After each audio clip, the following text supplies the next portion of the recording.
Il existe au cœur de chaque être humain une prière silencieuse, une invocation intime dont la plupart ignorent l'existence. Ce n'est pas une prière formulée avec des mots, ni murmurée dans le secret d'une chambre close. C'est une prière plus ancienne que les langues, plus puissante que les livres saints, plus fidèle que le souffle lui-même, la prière des pensées répétées.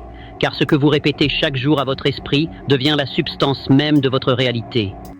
Imaginez un instant que vous êtes debout sur une route qui traverse des siècles d'histoire. Des silhouettes apparaissent dans la pénombre. Edison penché sur une ampoule qui refuse de briller. Henry Ford entouré d'experts qui lui affirment que ses rêves sont impossibles. Abraham Lincoln avançant encore après chaque défaite comme si la vie le défiait volontairement. Walt Disney serrant entre ses doigts des projets rejetés par ceux qui ne savaient pas reconnaître une vision. Aucun d'eux ne priait par les mots. Ils priaient par l'intensité de leurs pensées, par la fermeté de leurs croyances. Ils priaient par leur persévérance. Ils priaient par la certitude intime qu'ils pouvaient créer ce que le monde n'avait jamais vu. C'est cette prière secrète qui construit votre destin, jour après jour, que vous en soyez conscient ou non. Elle s'exprime dans les questions que vous vous posez en silence, dans les doutes que vous autorisez à vivre en vous, dans les images que vous laissez circuler en arrière-plan de votre conscience. Votre esprit est un atelier sacré. Ce que vous y laissez s'imprimer devient une commande adressée à l'univers. Et le plus souvent, ce n'est pas le manque de talent qui empêche une vie de s'élever, mais le manque de vigilance envers cette prière intérieure. Vous pouvez travailler dur, vous sacrifier, tenter de convaincre les autres, mais si au fond de vous vibrait la conviction que vous ne méritez pas davantage, que les portes sont fermées, que les opportunités ne sont pas pour vous, alors cette prière silencieuse crée une réalité à son image. Tout commence par l'état d'esprit, parce qu'il est le prisme qui teinte chaque instant. On pourrait croire que l'état d'esprit est un détail, une décoration psychologique, un supplément que l'on ajoute quand tout le reste fonctionne. Mais c'est l'inverse. L'état d'esprit est la fondation. Et une fondation, même invisible, détermine la hauteur du gratte-ciel qui pourra s'élever au-dessus d'elle. Si votre esprit est saturé de peur, votre réalité répétera la peur.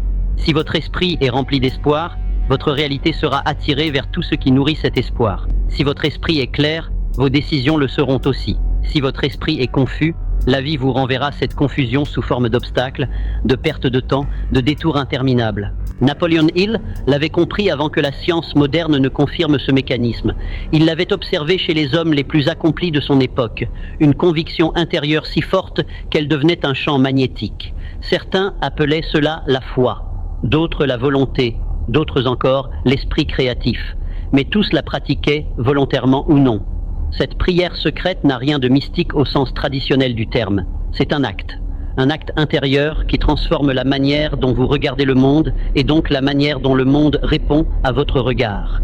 Elle vous place dans une vibration particulière, celle du créateur, pas de la victime, celle du bâtisseur, pas du spectateur, celle du décideur, pas du témoin impuissant. Lorsque l'on comprend cela, quelque chose change imperceptiblement dans la respiration. Le chaos intérieur cesse de dicter le rythme. La pensée cesse d'être un torrent qui emporte tout sur son passage. On commence à distinguer un silence derrière le bruit. Et dans ce silence, une question émerge. Que suis-je en train de demander au monde sans même m'en rendre compte? Car oui, vous demandez à chaque instant. Vous demandez par vos attentes, par vos peurs, par vos certitudes, par vos jugements, par vos habitudes, par vos plaisanteries même. Vous demandez lorsque vous vous dites que rien ne fonctionne jamais pour moi. Vous demandez lorsque vous vous répétez que « j'espère que ça marche » avec la voix tremblante de celui qui n'y croit pas vraiment. Vous demandez lorsque vous vous autocritiquez, lorsque vous comparez votre chemin à celui des autres, lorsque vous regardez le succès d'un autre comme un rappel de votre propre stagnation. La prière secrète fait écho à toutes ces pensées et les amplifie. Elle ne juge pas, elle ne choisit pas pour vous. Elle ne trie pas le positif du négatif. Elle prend ce que vous lui donnez et elle en fait une loupe. Alors si vous laissez en vous la peur se répéter, elle se multiplie. Si vous laissez la colère devenir une habitude, elle structure votre réalité. Si vous laissez le doute devenir votre réflexe, il devient votre destin. Mais si vous apprenez à faire de cette prière un acte conscient, alors vous entrez dans le domaine de ceux qui sculptent leur avenir, comme d'autres sculptent la pierre. C'est là que commence la transformation, lorsque l'on cesse d'être le simple récepteur de sa pensée et que l'on en devient l'auteur. L'état d'esprit n'est pas seulement une attitude, c'est le sol sur lequel pousse chaque accomplissement. Et ce sol doit être préparé. Il doit être travaillé avec la même rigueur qu'un agriculteur prépare la terre avant les semailles. Edison ne s'est pas contenté d'échouer 10 000 fois. Il a entretenu une conviction indestructible que chaque tentative le rapprochait de la lumière. Ford n'a pas attendu que ses détracteurs disparaissent. Il a développé un état d'esprit tellement orienté vers la solution qu'aucune critique n'a pu le détourner. Disney n'a pas cherché l'approbation. Il a cherché la vision. Un état d'esprit fort transforme tout. Les obstacles deviennent des matériaux. Les refus deviennent des redirections. Les erreurs deviennent des maîtres exigeants. Et pourtant, l'état d'esprit n'est que la première couche de cette prière, car derrière l'état d'esprit, il y a la croyance, la structure invisible qui détermine ce que votre esprit autorise ou non. On peut afficher un air confiant et porter en soi une croyance qui limite. On peut répéter des affirmations positives tout en étant prisonnier d'une croyance héritée, transmise, absorbée sans jamais avoir été examinée.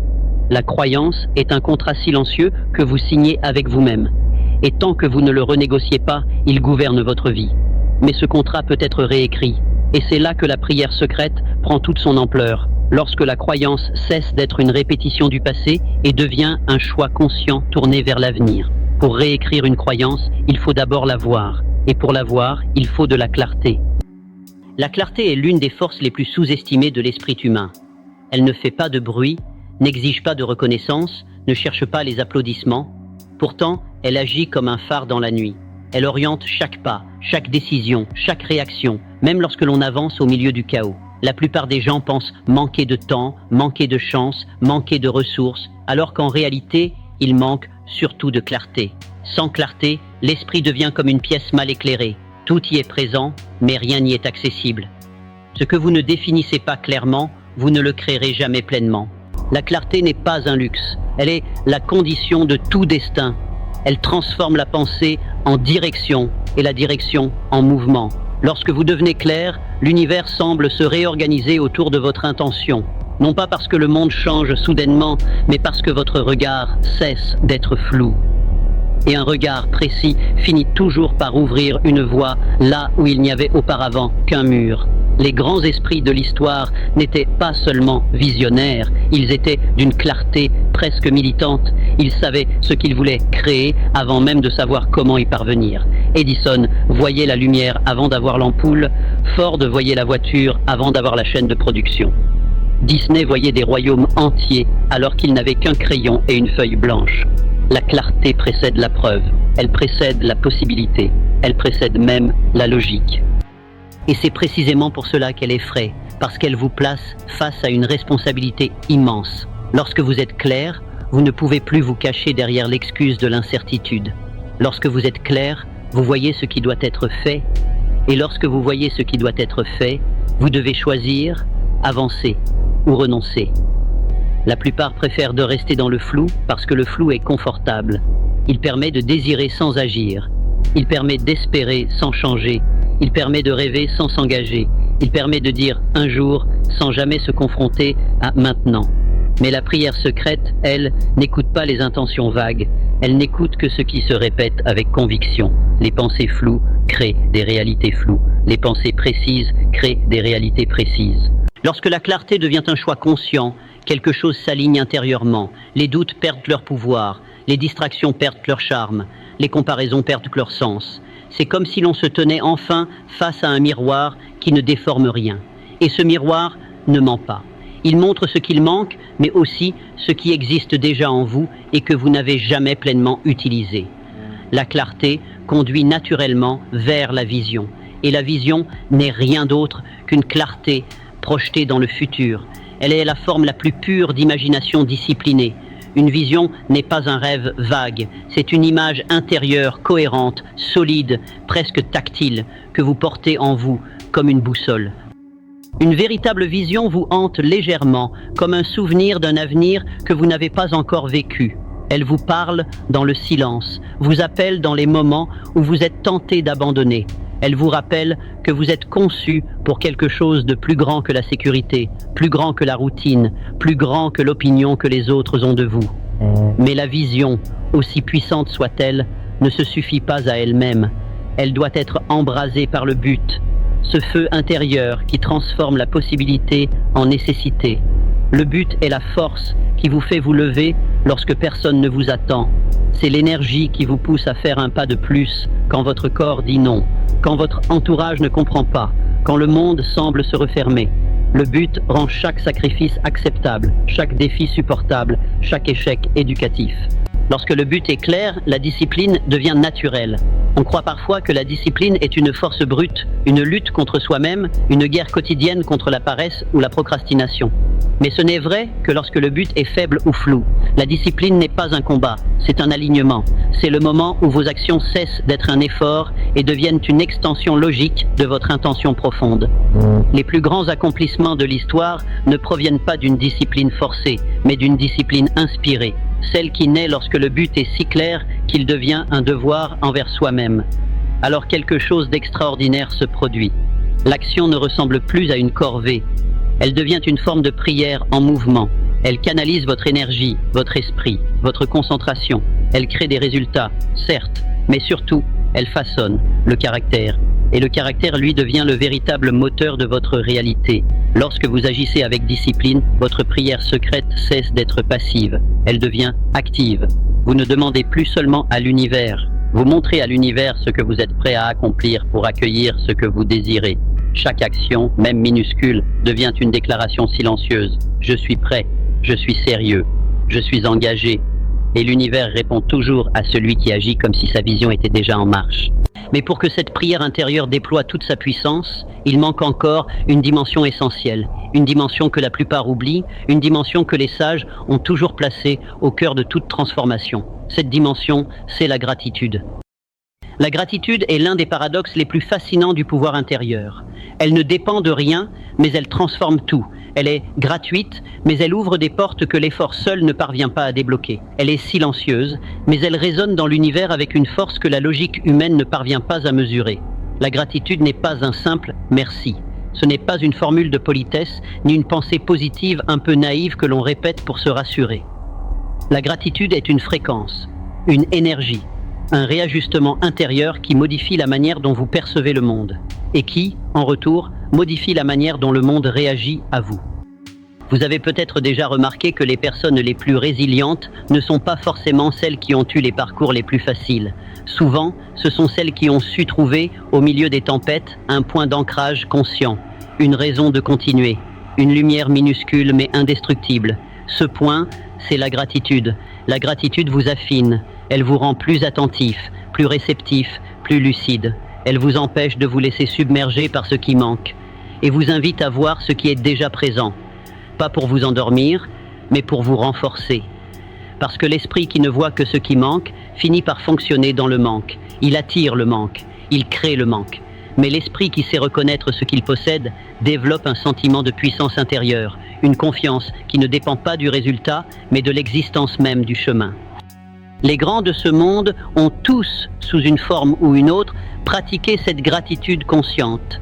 Lincoln, en pleine guerre civile, écrivait qu'il fallait remercier pour les petits pas de paix, même lorsque tout semblait perdu.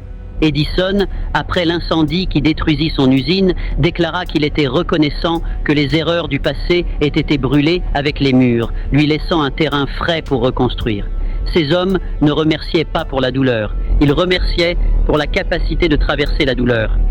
La gratitude oriente l'esprit vers la ressource, jamais vers la faiblesse. Elle vous rappelle que vous n'êtes pas dépourvu, que vous n'êtes pas abandonné, que vous avez toujours quelque chose à utiliser, quelque chose à développer, quelque chose à offrir. Elle transforme le passé en enseignement et le présent en matériaux. Mais la gratitude n'est pas l'ultime étape. Elle n'est que le terreau sur lequel pousse un pouvoir encore plus rare, l'adaptabilité. L'adaptabilité est la preuve vivante que vous êtes plus grand que vos circonstances. C'est la capacité de modifier votre approche sans renoncer à votre vision. C'est l'art de changer sans se trahir. Car le monde ne vous attendra pas. Il ne se pliera pas à vos préférences. Il ne vous offrira pas un terrain parfait, des conditions idéales, un moment sûr. Le monde vous testera. Il déplacera les lignes, changera les règles, renversera vos plans. Et chaque fois qu'il le fera, il vous posera la même question. Es-tu capable de t'ajuster sans t'abandonner? Les esprits rigides se brisent, les esprits souples s'élèvent. Ford a dû s'adapter à des faillites répétées avant de créer un empire. Disney a dû réinventer entièrement son modèle après avoir perdu les droits de son premier personnage. Tous les innovateurs, tous les leaders, tous les bâtisseurs connaissent ce moment où l'univers semble dire « ce n'était pas la bonne porte, trouvons une autre ». L'adaptabilité n'est pas un renoncement, mais une évolution stratégique. C'est reconnaître que la vision est sacrée, mais que la méthode doit rester fluide. Et lorsque la gratitude et l'adaptabilité se rencontrent, un autre pouvoir apparaît, la résilience. Non pas la résilience dure, rigide, qui avance les dents serrées, mais la résilience profonde, souple, consciente, celle qui comprend que chaque obstacle est une initiation. La résilience qui ne se contente pas de survivre, mais qui se transforme. La résilience n'est pas un cadeau, c'est une construction. Elle se forge dans les nuits difficiles où l'on doute de tout, dans les échecs qui nous arrachent une partie de nous-mêmes, dans les silences où personne ne nous applaudit, dans les marches solitaires où l'on avance uniquement parce que quelque chose en nous refuse d'abandonner. Chaque fois que vous vous relevez, même tremblant, même fatigué, vous envoyez à votre prière intérieure un message d'une puissance inimaginable. Je suis plus fort que ce qui voulait me briser. Et alors, le monde commence à vous traiter comme quelqu'un qui ne se laisse pas définir par la difficulté. La vie respecte ceux qui persistent. Elle ouvre ses portes à ceux qui se relèvent avec dignité. Elle offre des chemins à ceux qui refusent de se voir comme des victimes. Mais il manque encore une dimension qui achève la métamorphose intérieure et donne à cette prière secrète le pouvoir ultime de créer la réalité, l'apprentissage. L'apprentissage, non pas comme collecte d'informations, mais comme expansion de conscience. L'apprentissage qui transforme chaque expérience, bonne ou mauvaise, en ajout à votre puissance. Un esprit qui apprend réellement devient un esprit qui ne peut plus être mis à genoux, car celui qui apprend de tout ne perd jamais rien. L'apprentissage est ce qui distingue celui qui se contente de vivre les événements de celui qui en extrait la sagesse. Deux personnes peuvent traverser la même épreuve, mais l'une en ressortira brisée, tandis que l'autre en sortira grandie. Ce n'est pas la nature de l'épreuve qui les différencie, mais la manière dont elles la lisent. Car apprendre, ce n'est pas ajouter des informations à sa mémoire. Apprendre, c'est transformer son regard sur la vie. Chaque expérience vous offre deux chemins, celui de l'amertume ou celui de l'expansion. Le premier contracte l'esprit, le second l'élargit. Le premier vous enferme dans la répétition, le second vous propulse vers l'évolution. Et celui qui choisit délibérément le chemin de l'apprentissage devient peu à peu maître de son destin. Il existe un pouvoir subtil dans cette posture intérieure. Lorsque vous décidez que tout peut vous apprendre quelque chose, plus rien ne peut vous arrêter. L'échec devient un professeur, la frustration devient une alarme, le rejet devient une redirection. Même les moments de stagnation prennent un sens, car ils révèlent les angles morts de votre conscience. L'apprentissage transforme le monde en mentor permanent. Les plus grands bâtisseurs de l'histoire n'ont pas seulement travaillé plus dur que les autres, ils ont appris plus vite. Ils ont compris que chaque événement portait en lui une instruction.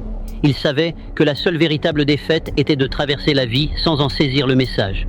Edison affirmait que chaque tentative infructueuse n'était pas un échec, mais une précision, une manière de découvrir ce qui ne fonctionnait pas. Ford observait que les problématiques mécaniques et humaines lui révélaient des structures invisibles. Disney considérait chaque revers comme une indication sur la manière de toucher le cœur du public. Lincoln transformait chaque critique en miroir pour renforcer sa force intérieure. L'apprentissage n'est pas un acte occasionnel, c'est une attitude permanente, une posture noble, presque sacrée. Celui qui apprend constamment ne vieillit jamais vraiment, car son esprit reste en mouvement, vivant, curieux, ouvert à la transformation.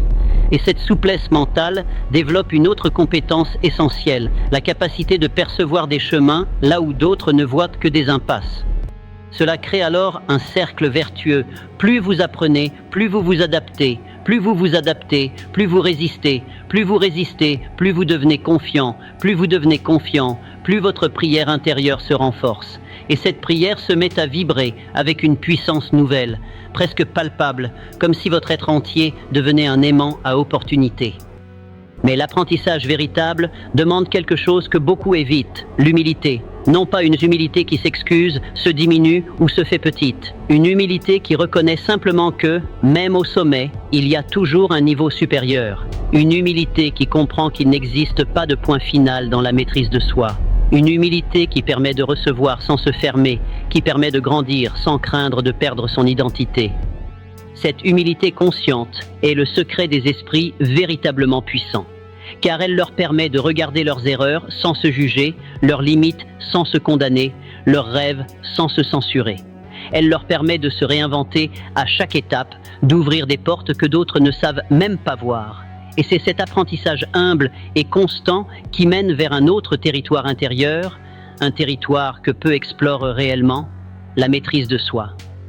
La maîtrise de soi n'est pas une contrainte, ce n'est pas la suppression du désir, ni la rigidité, ni la froideur, c'est la capacité rare de gouverner son propre esprit, de choisir son orientation intérieure au lieu d'être ballotté par les émotions, les circonstances, les réactions impulsives. La maîtrise de soi est le moment où vous cessez de vivre en réaction et commencez à vivre en intention.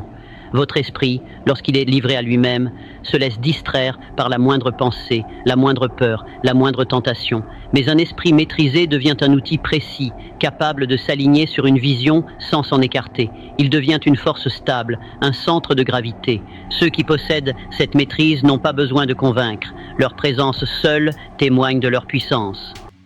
La maîtrise de soi n'est pas réservée à quelques privilégiés. Elle se construit comme un muscle.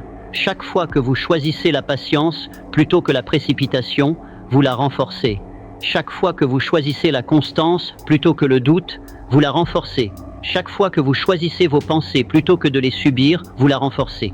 Et chaque fois que vous la renforcez, votre prière intérieure devient plus claire, plus directe, plus puissante. Car la maîtrise de soi est l'acte par lequel vous prenez le contrôle de votre vibration intérieure. Et cette vibration devient alors l'architecte de votre réalité. Lorsqu'apprentissage, adaptabilité, gratitude et résilience s'assemblent, un autre phénomène apparaît. Vous cessez de lutter contre la vie et commencez à collaborer avec elle. Vous devenez fluide, intentionnel, lucide. Vous savez ce que vous voulez, vous savez ce que vous devez devenir pour l'obtenir et vous avancez avec la certitude tranquille de celui qui sait que chaque pas le rapproche. Mais il reste encore une dimension essentielle, celle qui transforme la maîtrise intérieure en création extérieure. Une dimension qui relie l'esprit à la matière, le désir à la manifestation, la vision au résultat concret. Cette dimension, c'est la foi active, cette force qui ne demande pas de preuves pour avancer et qui finit, par sa persistance, par créer ses preuves.